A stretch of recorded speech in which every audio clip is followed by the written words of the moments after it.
Another pearl from Rumi. Let us begin. Once upon a time, a sovereign purchased two slaves.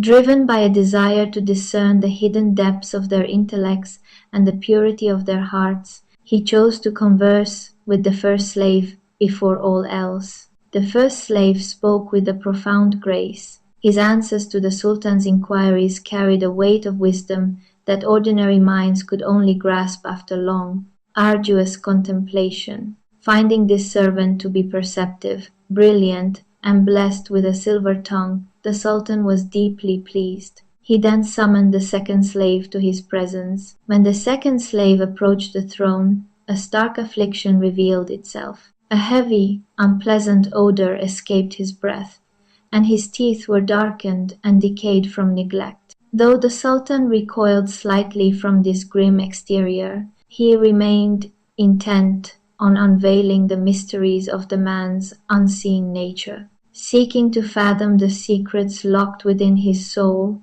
the king began to speak. "Stand back for a moment with that afflicted breath," the Sultan commanded, "yet do not wander too far. First, let us find a cure for your ailment. You possess a charming essence, and I am a physician of great skill. It ill becomes royalty to despise or disregard you.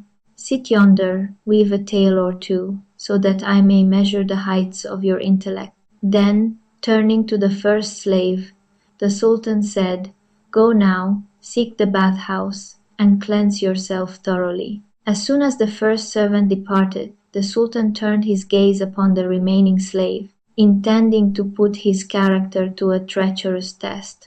"The companion with whom I spoke moments ago," the Sultan whispered, "spoke quite bitterly of you. Yet looking at you now, I see you do not mirror his dark words. That envious man almost chilled my heart against you.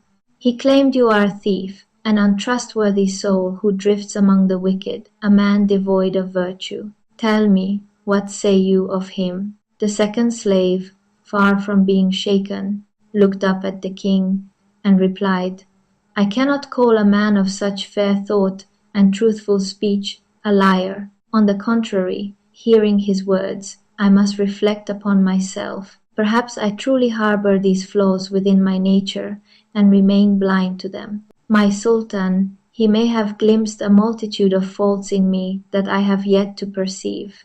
Intrigued, the Sultan pressed further.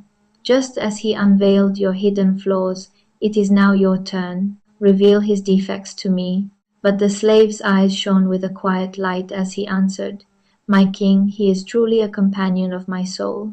The sanctuary of my heart forbids me from uttering his faults. Thus I can only say this: what appears as a flaw in him is, to me, a crowning virtue. He is a monument of love, fidelity, and humanity. His very essence is built upon truth, brilliance, and devotion. Generosity is his second nature. He is a refuge for the broken. A soul so boundless he would offer his very life, if called upon. Moreover, my brother in destiny is free from the poison of vanity. He is benevolent to all, severe only to his own ego." The Sultan raised a warning hand. "Do not lose yourself in weaving such grand praises for your companion, nor use his eulogy to covertly exalt your own humility. Should I put him to the test and find him wanting, you shall be covered in shame." "Never," the slave replied softly. "I have not exaggerated his worth. Every noble trait he possesses is tenfold greater than what my tongue can utter. I speak only what I know to be true of my brother in faith. Yet, O benevolent sovereign, if you choose not to believe my words, what power have I? My inner world commands me to see him only through the eyes of grace." When the first slave returned from the bathhouse, radiant and refreshed, the Sultan summoned him once more. "May health and endless blessings accompany you," the Sultan greeted him.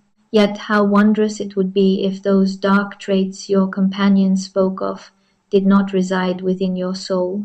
Then your fair countenance would bring joy to all who look upon it, and the mere sight of you would be worth the wealth of entire empires." The slave's eyes narrowed, his breath catching. "My Sultan, pray, Tell me a fraction of what that insolent wretch dared to whisper against me." "He spoke first of your duplicity," the Sultan answered coolly. "He said you are a healing balm in appearance, but a devastating plague in reality." Upon hearing these words, a tempest of fury erupted within the first slave. His mouth foamed, his face burned with a crimson rage, and a wave of venomous slander broke past his lips. "He was once my companion," the slave shrieked, his voice ringing like a discordant bell, "but his tongue was ever foul. Like a mangy dog trapped in a famine, he has feasted on filth for as long as I have known him." He rattled on, desperately tearing at his friend's reputation,